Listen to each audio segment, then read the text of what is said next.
the end of Reconstruction. Okay, so at the end of Reconstruction, this was a last gasp by Republicans who were still concerned about the fate of the freedmen, the fate of the former slaves. But with the end of the Reconstruction, the Compromise of 77, they called it, then, and the abandonment of the military in the last remaining states, you have what are called these redeemer governments. Plus, you had a conservative civil rights case court ruling that said that the 14th Amendment couldn't do what it did. In other words, what they were using it for. Later on, these cases will be reversed. Today, the 14th Amendment is where your civil rights are protected, okay, in the guarantee of it. But at the time, they had a very strict interpretation of it, saying, while states were supposed to enforce it, the federal government did not have the responsibility to. So kind of an odd wording. So anyway, the sharecropping condition is exactly what they'd wanted. But, if you didn't have slavery. But this is really where you see Jim Crow sort of enshrined as a legal principle. And that's what's so very frustrating about the term. And first of all, Jim Crow itself is a caricature. I don't think I have it on this PowerPoint, but Jim Crow was part of a minstrel performance. That's like singers who would dress up and dance in blackface. And one of these guys was known as Jim Crow. And so that became the term for African Americans in general. And so they passed a law in Louisiana called the Jim Crow Car Act. You can see it here. And this individual, who was only 1/8 African American, his ancestry was predominantly Caucasian. It was Homer Plessy. To look at this fella, he would have looked like a white person for most people.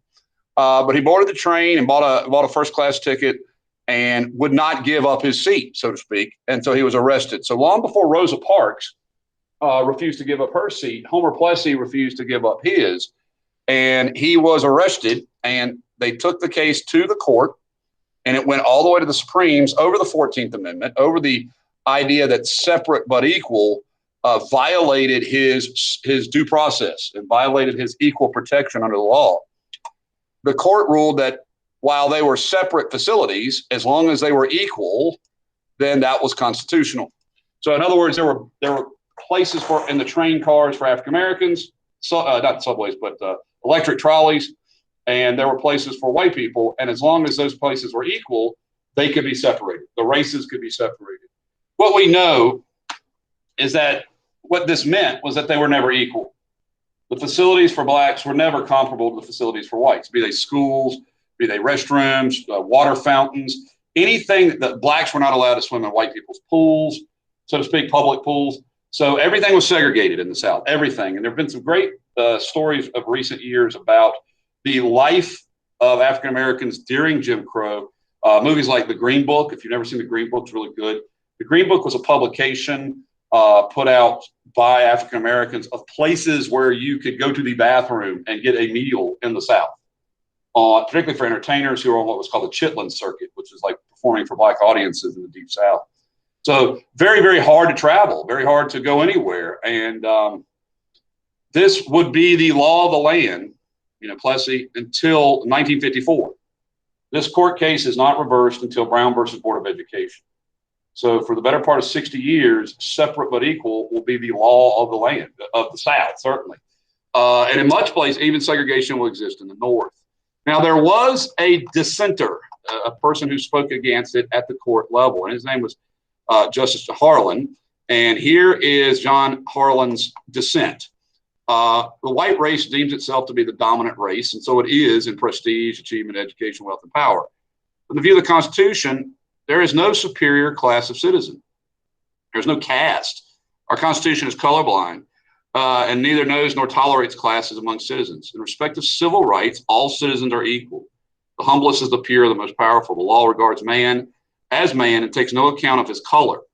Okay? It is therefore to be regretted that the Supreme Court, by the way, a high tribunal, not 3 judges. Anytime you have a panel of judges, you call that a tribunal. It doesn't matter if it's 3 or 7 or 9 or whatever. Just a collection of judges. Has reached the conclusion that it is competent for a state to regulate the enjoyment of citizens of their civil rights solely on race. Now, the reason I read this dissent is that this dissent will give hope to civil rights activists to say, well, if someone on the Supreme Court says that this isn't right, then maybe somewhere in the future we can have this overturned, right? We can have this reversed, but it will be another half century. And also during this period, you're going to have just a skyrocketing amount of lynchings. So, and I want y'all to really take a look at this grotesquerie of these pictures. These are young people here, and they are not sad or upset. They are happy. They're grinning from ear to ear, right? These are people posing with the bodies of slaughtered people who were killed without a trial, without justice. This is mob justice, so-called. This woman was hanging off a bridge in the Tallahatchie River, just hung there. And a new organization that will be created, which we'll talk about later, called the NAACP. Every time an American was lynched, they would hang a flag out the NAACP's headquarters, and the flag was hardly ever removed. So you can see that in this period, thousands of people were lynched, including white people who tried to help black people, but overwhelmingly, majority of lynching victims were African Americans, and that's a real tragedy. So this is called the nadir of race relations, meaning we had started low with slavery, right? And then we reached the Civil War, which is a rise. And then you had civil rights and Reconstruction, which was a greater rise. And then you had Jim Crow, which was a collapse, where people were getting away with lynching. Jim Crow was a law. And really this will stay in the case until we talk about Martin Luther King. So fast forward that far ahead, when you think about this. Now, there will be African-American leaders who will reject this and try very hard to help stop this. But in the end, African-Americans represent a small minority of the American population, comparable, small overall. And most white people, it's out of sight, out of mind, and for Southern whites, this was completely business as usual. And that's a real tragedy. Now, I told you that the Panic of 1873 was a devastating depression, right? I told you that organized labor became very unhappy with that. Now, we're going to get into the history of organized labor in the next couple of chapters. When I say organized labor, I mean unions, right? And so during the actual during the Depression, life was much harder for workers because, guys, Vanderbilt's not going to lose out during the Depression. He's not going to lose his money, right? So what happened was the fireman was making, you can see here, $600. All right. And so that means over the course of his life, he would earn that in today's money or that in those days' money, which, by the way, that's not very much over the course of your lifetime. I can get over that in 10 years. Okay. So they weren't making very much money. And a fireman, by the way, are the people who stoke the coal and stuff like that. Now, Vanderbilt, the man who owned this railroad, was worth $215 billion in today's money. So we're talking Bezos money. You know what I mean? Like Vanderbilt he's fabulously wealthy. All right, yeah. He's Elon Musk or Bill Gates of his day. He's worth, in those days, $9 billion. And in many ways, it's even better because he pays no taxes on it. There's no inheritance tax. There's no capital gains tax. There's no taxes. So that's tax free,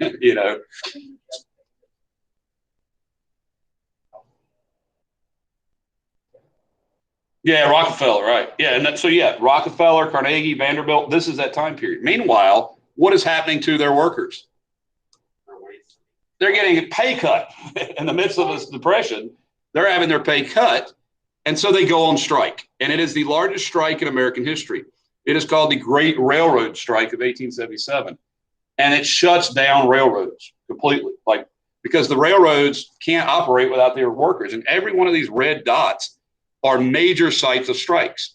Okay.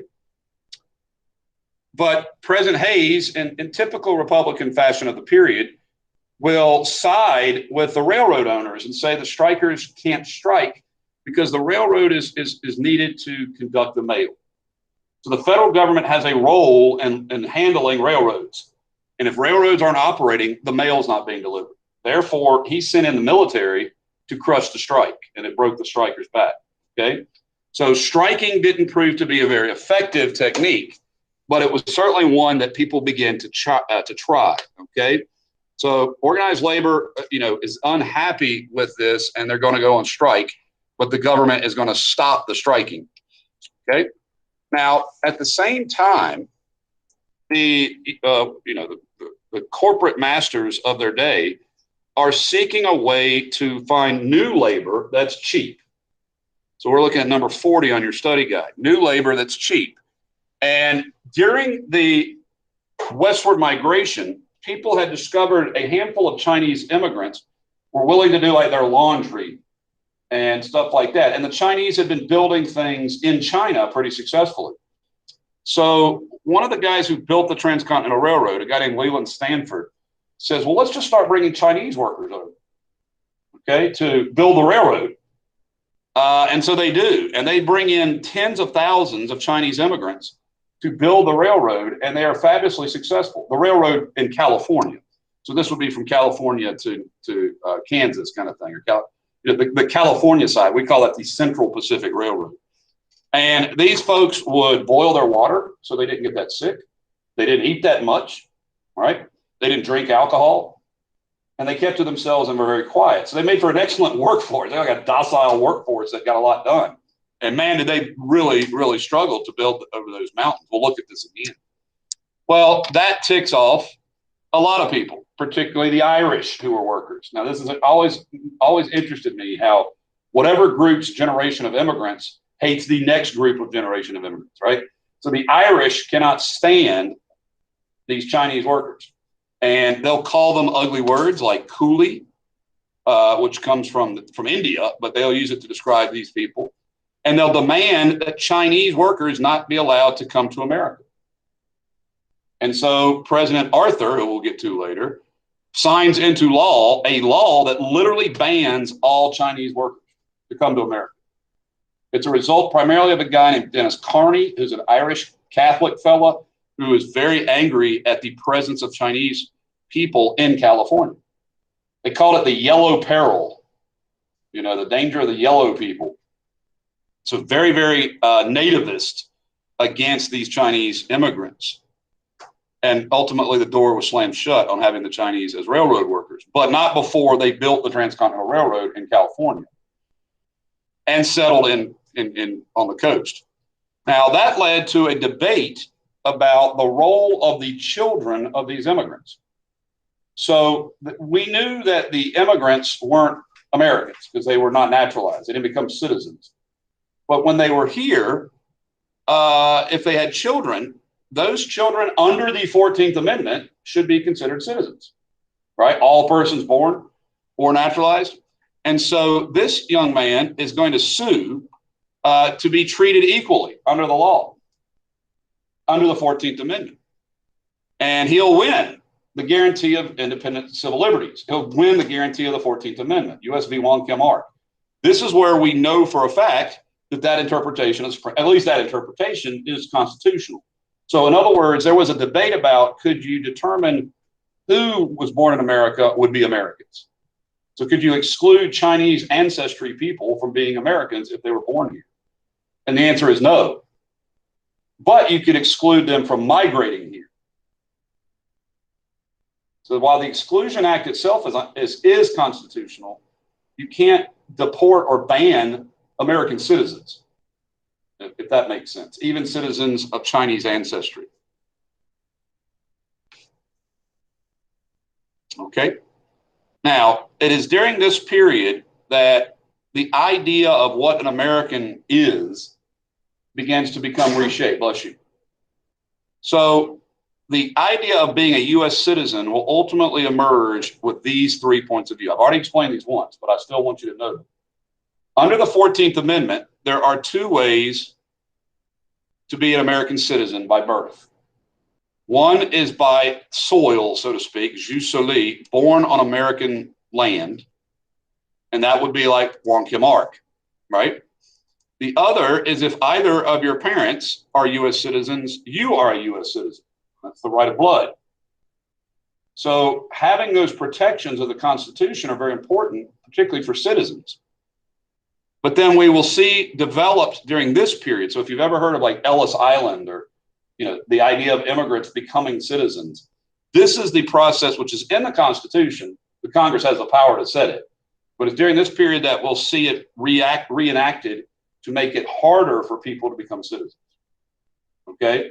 Because like today, there's a sense of nativism where folks don't want, well, some folks don't want people of foreign birth to become U.S. citizens. So you may remember the Alien and Sedition Act, you know, when they restricted how long it took, 14 years to become a citizen, right? Like that's a very long time on the naturalization process. So be sure you know these three ways. And then the last question I want to ask you before we leave today is the two factions of the Republican Party. So the Republican Party is in charge during this period, okay? And what starts to happen is they start to squabble over what it means to be a Republican. So in other words, it means if you are a half-breed, you consider civil service reform.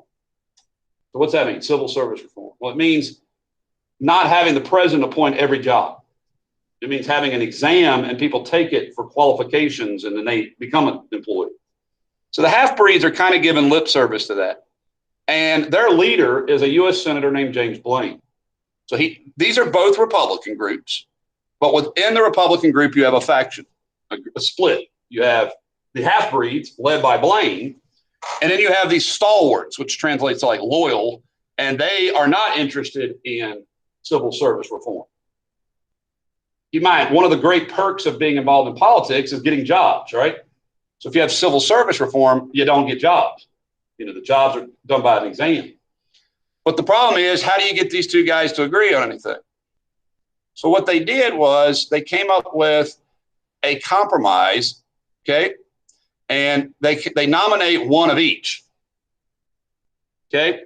So you're going to get a stalwart for VP, Chester Arthur, and a half-breed for candidate for president, James Garfield. So it's like a compromise candidate. So it's like putting a faction of both on the ticket. Make sense?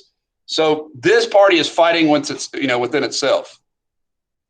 Fair enough? These guys are fighting amongst each other. Okay, and so we'll talk about the election of 1880 on Monday because I need to let you guys go to watch this presentation. Okay? All right, so I know that's not very much